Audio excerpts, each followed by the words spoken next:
नमस्कार। कभी सोचा है कि प्राचीन भारतीय इतिहास मतलब एंशिएंट इंडियन हिस्ट्री को कैसे समझा जाए? आज हम इसे एक टॉपर के स्टडी नोट्स की तरह एकदम सिंपल बनाने वाले हैं, बिल्कुल साफ, व्यवस्थित और सीधा पॉइंट पर। तो आज हम एक सफर पर निकलने वाले हैं। देखिए, हम पहले हिस्ट्री की बड़ी पिक्चर को समझेंगे, फिर टाइमलाइन को देखेंगे, ये भी पता लगाएंगे कि हमें पास्ट के बारे में पता कैसे चलता है, फिर इंडिया के हिस्टोरिकल चैप्टर्स की बात करेंगे और आखिर में इसके अलग अलग नामों के पीछे की कहानी को भी जानेंगे। तो चलिए शुरू करते हैं। हमारा पहला पड़ाव है हिस्ट्री द बिग पिक्चर। मतलब जब हम कहते हैं इतिहास, तो इसका असल में मतलब क्या होता है? ये जो शब्द है ना, हिस्ट्री, ये खुद एक ग्रीक शब्द हिस्टोरिया से आया है। इसका मतलब होता है पूछताछ करना या जानना। तो ये सिर्फ डेट्स और इवेंट्स को रटने की बात नहीं है, बिल्कुल नहीं। ये उन जरूरी घटनाओं की, कह सकते हैं, जांच पड़ताल करने के बारे में है, जिन्होंने हमारी आज की दुनिया को शेप दिया है। देखिए, हर फील्ड के अपने पायोनियर्स होते हैं और हिस्ट्री भी इससे अलग नहीं है। तो मिलिए हेरोडोटस से, एक ग्रीक फिलोसोफर जिन्हें फादर ऑफ हिस्ट्री भी कहा जाता है।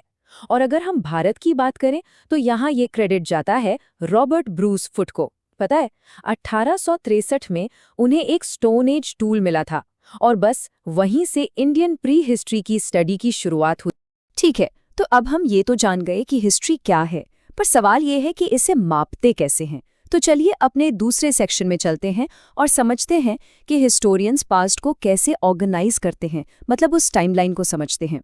हिस्ट्री में टाइम को समझने के लिए ना एक सेंट्रल पॉइंट का इस्तेमाल होता है, ईसा मसीह का जन्म, जिसे हम 0 ईयर मान लेते हैं।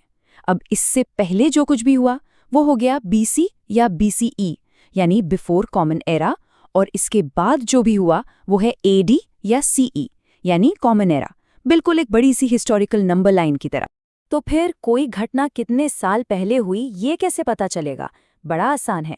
अगर कोई तारीख बीसी या बीसीई की है तो उसे आज के साल में जोड़ दीजिए। जैसे 500 बीसीई का मतलब है आज से करीब 2500 साल पहले, और अगर तारीख एडी या सीई की है तो उसे आज के साल से घटा दीजिए, तो 500 एडी हुआ लगभग 1500 साल पहले। सिंपल। लेकिन सवाल ये है कि हमें ये सब पता कैसे है? हिस्टोरियन पास्ट के इन टुकड़ों को एक साथ जोड़ते कैसे हैं?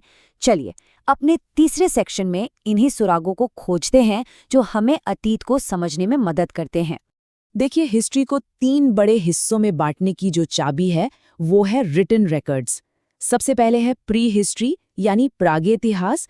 ये वो समय था जब लिखने पढ़ने का कोई सिस्टम ही नहीं था।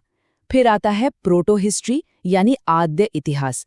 ये थोड़ा पेचीदा है, यहाँ राइटिंग तो है पर हम उसे आज तक समझ नहीं पाए हैं। और आखिर में है हिस्ट्री यानी इतिहास, वो दौर जब से हमें ऐसे रिटन रिकॉर्ड्स मिलते हैं जिन्हें हम पढ़ सकते हैं और समझ सकते हैं। ये जो प्रोटो हिस्ट्री है ना, जिसे आद्य ऐतिहासिक काल भी कहते हैं, ये वाकई में एक बहुत ही दिलचस्प पहेली है। जरा सोचिए, हमें एक पूरी सिविलाइजेशन के लिखे हुए रिकॉर्ड्स मिले, लेकिन हम उसमें से एक शब्द भी ना पढ़ पाएं। यही कहानी है इंडस वैली सिविलाइजेशन की। हमारे पास उनकी बहुत ही सुंदर लिखावट है उनकी सील्स पर, लेकिन वो क्या कहना चाहते थे ये आज तक एक रहस्य है। और इसी वजह से हमें उनकी जिंदगी के बारे में सिर्फ अंदाजा ही लगाना पड़ता है। चलिए अब अपना फोकस थोड़ा और नैरो करते हैं और भारत पर आते हैं। अपने चौथे सेक्शन में हम इंडियन हिस्ट्री के बड़े बड़े चैप्टर्स को देखेंगे, एंशिएंट टाइम से लेके मॉडर्न एरा तक। इंडियन हिस्ट्री को आमतौर पर 4 बड़े हिस्सों में बांटा जाता है, एंशिएंट, मेडिवल, मॉडर्न और पोस्ट इंडिपेंडेंस। और ये बस ऐसे ही कोई रैंडम डिवीजन नहीं है। हर पीरियड एक बड़े टर्निंग पॉइंट को दिखाता है, एक ऐसा जरूरी इवेंट जिसने इस पूरे सबकॉन्टिनेंट का रास्ता ही बदल दिया। और आखिर में एक ऐसा सवाल उठाते हैं जो आज भी बहुत रेलेवेंट है। हमारे 5वें और आखिरी सेक्शन में हम भारत के अलग अलग नामों के पीछे की कहानियों को जानेंगे। भारत, इंडिया, हिंदुस्तान, आखिर ये नाम आए कहाँ से? क्या ये बात पता है कि हमारे देश के ऑफिशियली 2 नाम हैं? जी हाँ, ये सच है। हमारे संविधान का आर्टिकल 1 साफ साफ कहता है, India, that is Bharat, shall be a union of states. मतलब इंडिया और भारत दोनों ही नाम इक्वली ऑफिशियल हैं। और हर नाम के पीछे अपनी एक कहानी है। इंडिया नाम हमें मिला प्राचीन ग्रीक लोगों से जो सिंधु नदी को इंडस कहते थे। भारत नाम की जड़ें या तो एक पुराने ऋग्वैदिक कबीले से जुड़ी हैं या फिर राजा दुष्यंत के बेटे के नाम से। और हिंदुस्तान, ये नाम पर्शियन हिस्टोरियंस ने दिया था, जिसका मतलब था सिंधु के उस पार की जमीन। हर नाम हिस्ट्री का एक अलग चैप्टर खोलता है। तो ये नाम सिर्फ लेबल नहीं है, ये इतिहास की परतें हैं। तो चलिए इस पूरी बातचीत को एक सवाल पर खत्म करते हैं। भारत के ये जो इतने सारे नाम हैं, ये इसके इतने लंबे और कॉम्प्लेक्स पास्ट के बारे में क्या कहानी बताते हैं? सोचने वाली बात है ना?